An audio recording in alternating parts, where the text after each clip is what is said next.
বৈশাখের রঙে রঙিন উৎসবপ্রিয় মানুষ। বর্ষবরণ আনন্দ শোভাযাত্রায় প্রাণের উচ্ছ্বাস।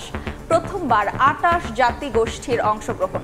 ফ্যাসিবাদ মুক্ত দেশ গড়ার প্রত্যয়।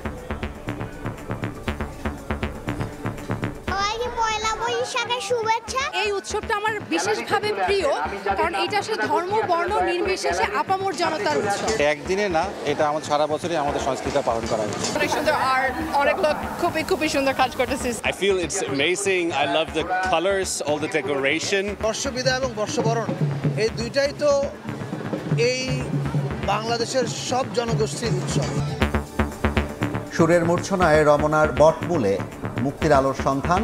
নতুন বছরে ধর্মজাতির বিভাজন ভেঙে ঐক্যের জয়গান। এখানে অনুষ্ঠানটা অনেক ভালো লাগে, তাই জন্য আমরা এখানে প্রতি বছর আসি। এটা তো আসলে আমাদের প্রাণের উৎসব। যত ধরনের দুর্নীতি, যত প্রবলেম আছে সবকিছু দূর হয়ে যায়। দেশের থেকে যত অশুভ জরা দূর হয়।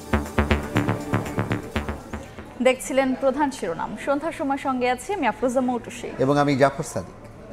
এবার অন্যান্য শীর্ষ সংবাদ। নতুনের আবাহনে মাতোয়ারা বাঙালি। মানিক মিয়ায় বৈশাখী কনসার্ট ও ড্রোন শোর আয়োজনে জনসমুদ্র। বিভিন্ন জেলায় বাহারি আয়োজনে বাঁধ ভাঙা উচ্ছ্বাস। বিনোদন কেন্দ্রেও উপচে পড়া ভিড়। আওয়ামী লীগের রাজনীতির মৃত্যু হয়েছে ঢাকায়, দাফন দিল্লিতে বললেন সালাউদ্দিন। দ্রুত গণহত্যার বিচার ও সংস্কার দেখতে চায় দেশের মানুষ, দাবি নাহিদ ইসলামের।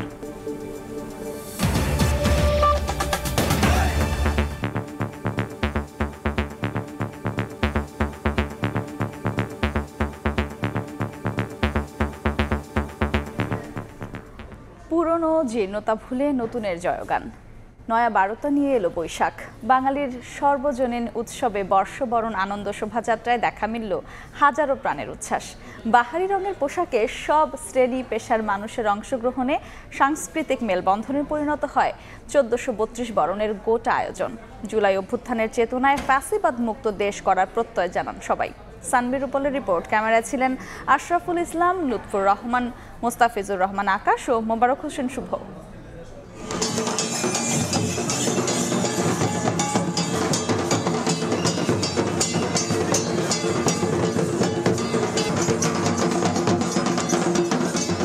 নতুন আশা নিয়ে আবারও এসেছে নতুন বছর। পুরানো জরা জীর্ণ আর দুঃখ গ্লানি পেছনে ফেলে বৈশাখকে বরণ করে নিতে বরাবরের মতো ঢাকা বিশ্ববিদ্যালয়ের চারুকলা থেকে সকাল ৯টায় বের হয় ঐতিহ্যবাহী বর্ষবরণ আনন্দ শোভাযাত্রা। স্বৈরাচারের মুখাকৃতির মোটিভ জানান দিচ্ছিল জুলাই অভ্যুত্থানের চেতনায় ফ্যাসিস্ট বিলোপের প্রত্যয়। ছিল শহীদ মীর মাহফুজুর রহমান মুগ্ধের পানি লাগবে পানি থিমের বড় একটি পানির বোতলও। এছাড়াও গাজায় ইসরায়েলি গণহত্যার প্রতিবাদে তরমুজ, শান্তির প্রতীক পায়রাসহ ৭টি বড় মোটিভ, ৭টি মাঝারি এবং আরও ৭টি ছোট মোটিভ নিয়ে ধীরে ধীরে এগিয়ে চলে আনন্দযাত্রা। সুলতানি ও মুঘল আমলের মুখোশ, রঙিন চরকি, তালপাতার সেফাই, পটচিত্র এবং অন্যান্য শৈল্পিক উপস্থাপনায় রঙিন করেছে আনন্দ শোভাযাত্রাকে। ঢোল ঢাকের তালে নেচে গেয়ে বর্ণিল এ যাত্রায় শিক্ষক শিক্ষার্থীদের সঙ্গে অংশ নেন সব শ্রেণী পেশার মানুষ। ভালো থাকি, ভালো রাখি, চর্চা করি সবাই। সংস্কারের রক্ত যেন না যায় কারো বৃথা। সবাইকে পয়লা বৈশাখের শুভেচ্ছা। অনেক ভালো লাগছে, সারা বছর অপেক্ষা থেকে কবে নববর্ষ হবে। শুধু বাংলাদেশি নন, ভিনদেশিরাও যোগ দেন এই বর্ষবরণ আয়োজনে। মানুষের এমন মিলন মেলা দেখে অভিভূত তারা। অনেক সুন্দর আর্ট, অনেক লোক খুবই সুন্দর কাজ করতেছে। I feel it's amazing. I love the colors, all the decoration, and people seem to be very excited as well. এই উৎসবটা আমার বিশেষভাবে প্রিয়, কারণ এটা আসলে ধর্ম বর্ণ নির্বিশেষে আপামর জনতার উৎসব। আনন্দধ্বনিতে শাহবাগ, টিএসসি, শহীদ মিনার হয়ে আবারও চারুকলা এসে শেষ হয় আনন্দ শোভাযাত্রা। বাঙালি জাতি হিসেবে যেমন বাংলাদেশকে নতুন করে পেলাম, ঠিক সেভাবেই আমরা বৈশাখটাকেও এবার নতুন করে সেলিব্রেট করছি। এটা একদিনে না, এটা আমাদের সারা বছরই আমাদের সংস্কৃতি পালন করা হচ্ছে। অনেক বাধা বিপত্তি পেরিয়ে আয়োজন সফল বলে মনে করছেন আয়োজক এবং বিশিষ্ট জনেরা। যে তথাকথিত বাঙালি সংস্কৃতির নামে যে ফ্যাসিস্ট শক্তি গড়ে উঠেছিল, তাকে সাংস্কৃতিকভাবে প্রতিরোধ করতে হবে। বর্ষবিদায় এবং বর্ষবরণ এই দুইটাই তো এই বাংলাদেশের সব জনগোষ্ঠীর উৎসব। এবারের উৎসবের মধ্য থেকে বার্তা দেওয়া হচ্ছে আগামীর বাংলাদেশ হবে সুখ সমৃদ্ধি ও শান্তির বাংলাদেশ, বাংলাদেশ হবে একটি অসাম্প্রদায়িক বাংলাদেশ। সানবীর রূপল, সময় সংবাদ, ঢাকা। ঐতিহ্যের ধারায় সুর, কাব্য আর কথামালায় স্বাগত জানানো হলো বাংলা নতুন বছর 1432। ভোরের আলো ফুটতেই ছায়ানটের আনুষ্ঠানিকতায় রমনার বটমূলে রাগ সঙ্গীত আর সুর লহরীতে বরণ করা হয় নতুন সূর্য। ৫৮তম অনুষ্ঠানের মূল বার্তা আমার মুক্তি আলোয় আলোয়। নতুন বছরে ফুটে উঠে ধর্ম জাতির বিভাজন ভাঙার আশা। ওমর ফারুক ও সালাউদ্দিন লিয়ার ছবিতে ফারুক ভূঁইয়া রবিনের রিপোর্ট। পূব আকাশে উদিল নতুন সূর্য, প্রাণের আবাহনে জেগে উঠল রমনা বটমূল। সম্মিলিত কণ্ঠে স্বাগত জানানো হলো নতুন বছর 1432 বঙ্গাব্দ। ভোরের আলো ফুটতি ভৈরবী রাগালাপে ঐতিহ্যবাহী সাংস্কৃতিক প্রতিষ্ঠান ছায়ানটের বর্ষবরণ। এরপর বিশ্বকবি রবীন্দ্রনাথ দিয়ে শুরু একে একে বিদ্রোহী নজরুল, দ্বিজেন্দ্রলাল, লালন ও আবহমান বাংলার বহুধারার সুর, কাব্য পংক্তি আর কথামালায় বিমোহিত হাজারো মানুষ। বাঙালির প্রভাতী আয়োজনে মোহাবিষ্ট হন ভিনদেশিরাও। আমি অস্ট্রেলিয়া থেকে আসছি, আমার ভালো লাগছে এখানে। It's actually kind of wonderful, getting engrossed with the culture. Beautiful music that really touches my heart. নতুন বছরে আপামর মানুষের চাওয়া বেঁচে থাকুক বাঙালিয়ানা, বিভেদ বৈষম্য অশান্তি নয়, দৃঢ় হোক শান্তি সম্প্রীতির বন্ধন। হিন্দু, মুসলমান, বৌদ্ধ, খ্রিস্টান সকলের সম্মিলিত একটা দেশ হোক। দেশের উত্তরোত্তর উন্নতি হোক এই নতুন বর্ষে, এবং দেশের থেকে যত অশুভ জরা দূর হোক। ধর্মের নামে, গোত্রের নামে ওরা আমাকেই হত্যা করে বারবার। বাঙালির বর্ষবরণে কবিতা আর কথামালায় বিশ্বের নিপীড়িত মানুষের পাশে দাঁড়ানোর বার্তা। ফিলিস্তিনিদের প্রতি সংহতি আর গাজায় শহীদদের স্মরণেই পালন করা হয় 1 মিনিট নীরবতা। সঞ্জিতাহীন মঞ্চে নববর্ষের কথনে ছায়ানট নির্বাহী সভাপতির প্রত্যাশা সর্বজনের দেশে ভাঙবে ধর্ম জাতিবৃত্তের বিভাজন, গড়ে উঠবে উদার সম্প্রীতির সহিষ্ণু সমাজ। বর্ষবরণের প্রভাতী আয়োজনে সুর আর কথামালায় সম্মিলিত কণ্ঠে অনুরণিত হলো অসত্য অসুন্দর আধার তাড়িয়ে সত্য সুন্দর আর আলোয় আলোয় ভরে উঠুক এ দেশ এ ধরণী। সবশেষে সম্মিলিত কণ্ঠে বেজে ওঠে প্রাণের জাতীয় সঙ্গীত। সমাপ্তি ঘটে 2 ঘণ্টাব্যাপী বর্ষবরণ অনুষ্ঠানের। ফারুক ভূঁইয়া রবিন, সময় সংবাদ, ঢাকা। আওয়ামী লীগের রাজনীতির মৃত্যু হয়েছে ঢাকায় আর দাফন দিল্লিতে হয়েছে বলে মন্তব্য করেছেন বিএনপির স্থায়ী কমিটির সদস্য সালাউদ্দিন আহমেদ।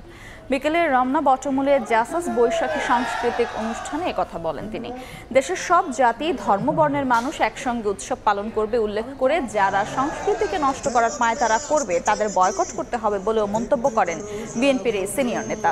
এ সময় বাঙালি সংস্কৃতিকে ধারণ করে ভারতীয় সংস্কৃতি বর্জনের আহ্বান জানান সালাউদ্দিন আহমেদ। বাংলাদেশ থেকে ফ্যাসিস্ট হাসিনা পালিয়েছে। আওয়ামী রাজনীতির মৃত্যু ঢাকায়, দাফন হয়েছে দিল্লিতে। এই ভূখণ্ডের, এই বাংলাদেশের হাজার বছরের আবহমান কালের লালিত যে সংস্কৃতি, পালিত যে সংস্কৃতি, সেই সংস্কৃতির বৃহত্তর জনগোষ্ঠীর সংস্কৃতি, যেই স্বাতন্ত্র্য সংস্কৃতি এবং ধর্মীয় মূল্যবোধের সংস্কৃতি, তাকে বিকৃত এবং বিস্তৃত করতেই মঙ্গল শোভাযাত্রার প্রচলন করেছিল 1996 সাল থেকে আওয়ামী লীগ। এদিকে জাতীয় নাগরিক পার্টির আহ্বায়ক নাহিদ ইসলাম বলেছেন, দেশের মানুষ দ্রুত সময়ের মধ্যে গণহত্যার বিচার ও সংস্কার দেখতে চায়। রাজধানীর ইস্কাটনে এনসিপির বৈশাখের অনুষ্ঠানে তিনি আরও বলেন, জুলাই আন্দোলন ব্যক্তি নয়, রাষ্ট্রের পরিবর্তনের জন্য হয়েছে। বর্ষবরণের সংস্কৃতিকে বিগত সরকার দলীয় হাতিয়ারে পরিণত করেছিল দাবি করে আগামীতে পহেলা বৈশাখ আরও বড় পরিসরে পালনেরও আশা প্রকাশ করেন তিনি। এ সময় এনসিপি সদস্য সচিব আখতার হোসেন বলেন, রাষ্ট্রের যে সংস্কার প্রয়োজন তা অন্তর্বর্তী সরকার করবে। এরপর যারা ক্ষমতায় আসবে তারা এই সংস্কার চালিয়ে নেবেন। আমাদের স্বল্প আয়োজন, যারা এই আয়োজনের সাথে এবং নববর্ষ যে সংস্কারের ধারাবাহিকতা চলছে, আমরা মনে করি এটি দ্রুত সময়ের মধ্যে কার্যকর করা উচিত। জাতীয় নাগরিক পার্টি তার জায়গা থেকে বিচার, সংস্কার এবং গণপরিষদ নির্বাচনের এজেন্ডা সামনে নিয়ে এগোচ্ছে। আমরা মনে করি এই কার্যক্রমের মধ্যে দিয়ে আমাদের জাতিগত নবায়ন সম্ভব। পহেলা বৈশাখ বা নববর্ষের দিনটিতে এটাই আমাদের প্রত্যাশা থাকুক যে ফ্যাসিবাদের বিলোপে আমাদের রাষ্ট্র সংস্কারের কার্যক্রম চলমান থাকবে। জুলাই আন্দোলনে পুলিশকে গুলির নির্দেশ দেয়ায় নরসিংদী নির্বাহী ম্যাজিস্ট্রেট সাইফুল ইসলাম এবং অতিরিক্ত পুলিশ সুপার অনির্বাণ চৌধুরীকে কারাগারে পাঠিয়েছেন আদালত।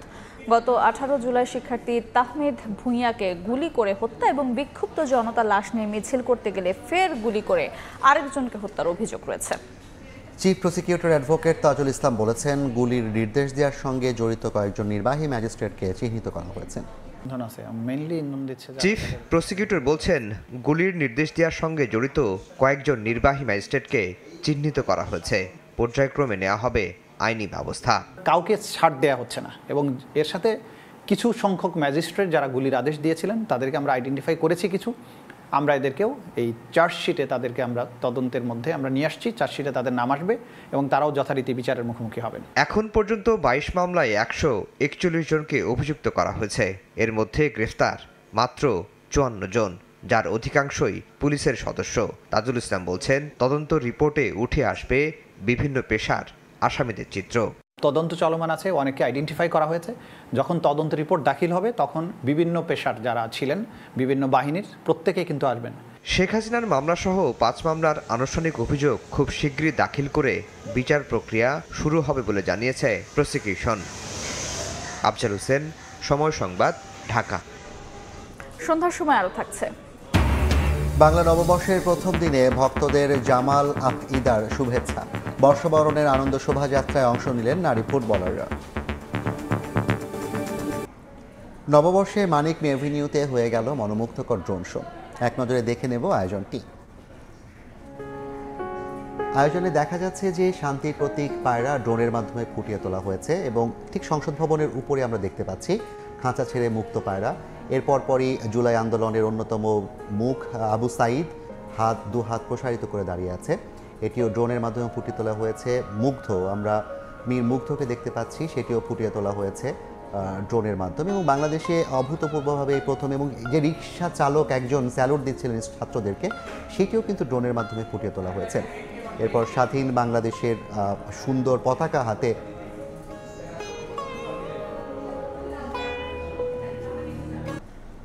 বাংলা নববর্ষের প্রথম দিনে ফুটবল ভক্তদের শুভেচ্ছা জানিয়েছেন নারী আর পুরুষ দলের অধিনায়ক। ফেডারেশন ভবনে ক্যাম্প করা নারী ফুটবল দলের জন্য ছিল বিশেষ আয়োজন। উচ্ছ্বাস উৎসবের আমেজে নতুন বাংলা বছরকে বরণ করে নিয়েছে গোটা দেশ। বর্ষবরণের আনন্দ শোভাযাত্রাকে কেন্দ্র করে পহেলা বৈশাখ উদযাপনে অংশ নেন নারী ফুটবল দলের সদস্যরা। ফেডারেশন ভবনেও ছিল সেই রেশ। নারী ফুটবলারদের সঙ্গে সৌজন্য সাক্ষাৎ করেন পুরুষ দলের অধিনায়ক জামাল ভূঁইয়া। পরিবার পরিজন ছাড়া ক্যাম্পে থাকা ফুটবলারদের নিয়ে বছরের প্রথম দিন উদযাপন করেন বাফুফে কর্মকর্তারা। ফেডারেশনের এমন ব্যতিক্রমী আয়োজনে খুশি আফইদা, প্রীতি, সাগরিকারা। নতুন বছরে মাঠের চ্যালেঞ্জ নিতে প্রস্তুত নারী ও পুরুষ দলের খেলোয়াড়রা। এখানে ম্যানেজার আছে, এখানে কোচ আছে, ওরা সব প্র্যাকটিস দিবে। এ ছিল সন্ধ্যার সময়। সঙ্গে থাকুন সময়।